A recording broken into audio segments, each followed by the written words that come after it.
नमस्कार मित्रांनो, महानगरपालिका निवडणूक यादी लाडक्या बहिणींना डिसेंबरचा हप्ता देत सत्ताधाऱ्यांनी मोठा डाव टाकला होता. आता हाच फॉर्म्युला जिल्हा परिषद निवडणूक यादी वापरण्याची तयारी सुरू असल्याची माहिती समोर आली आहे.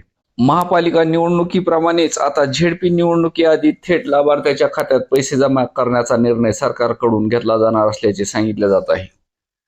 मिळालेल्या माहितीनुसार जिल्हा परिषद निवडणुकापूर्वी शेतकऱ्याच्या खात्यात नमो शेतकरीचे 2,000 आणि पीएम किसानचे 2,000 असे एकूण 4,000 रुपये जमा होणार आहेत. त्याचबरोबर राज्यातील लाडक्या बहिणीच्या खात्यात लाडकी बहीण योजनेचा 1,500 रुपयाचा हप्ता जमा होणार आहे. त्यामुळे निवडणुकीआधी महिला वर्ग आणि शेतकऱ्यांना थेट आर्थिक दिलासा देण्याचा सत्ताधाऱ्यांचा प्रयत्न असल्याचे चित्र दिसत आहे. राज्यात सध्या शेतकरी सन्मान निधीचे सुमारे 90 ते 94 लाख लाभार्थी आहेत. त्यामुळे या निर्णयाचा मोठ्या प्रमाणावर परिणाम होणार असून त्याचा थेट फायदा ग्रामीण मतदारापर्यंत पोहोचणार आहे.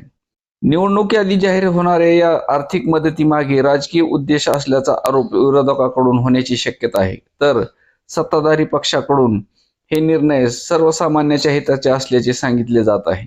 नमो शेतकरी सन्मान निधी योजनेत राज्य सरकारकडून वर्षाला 6,000 रुपये हे शेतकऱ्यांना दिले जातात. आता या योजनेचा पुढचा हप्ता फेब्रुवारी महिन्यात दिला जाणार असल्याची चर्चा सुरू आहे. झेडपी निवडणुकीआधी शेतकऱ्यांना पैसे मिळणार असल्याची शक्यता आहे. राज्य सरकारची नमो शेतकरी योजना ही पीएम किसान योजनेच्या धर्तीवर सुरू करण्यात आली होती. पीएम किसान योजना ही केंद्र सरकारद्वारे चालविली जाते.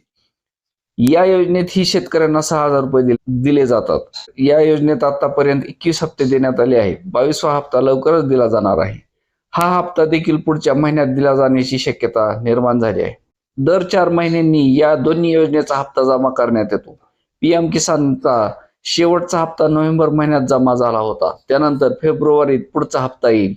त्यामुळे पुढच्या महिन्यात शेतकऱ्यांच्या खात्यात 4,000 रुपये जमा होणार आहेत आणि लाडक्या बहिणीच्या खात्यावर हे 1,500 रुपये जमा होणार आहेत. धन्यवाद.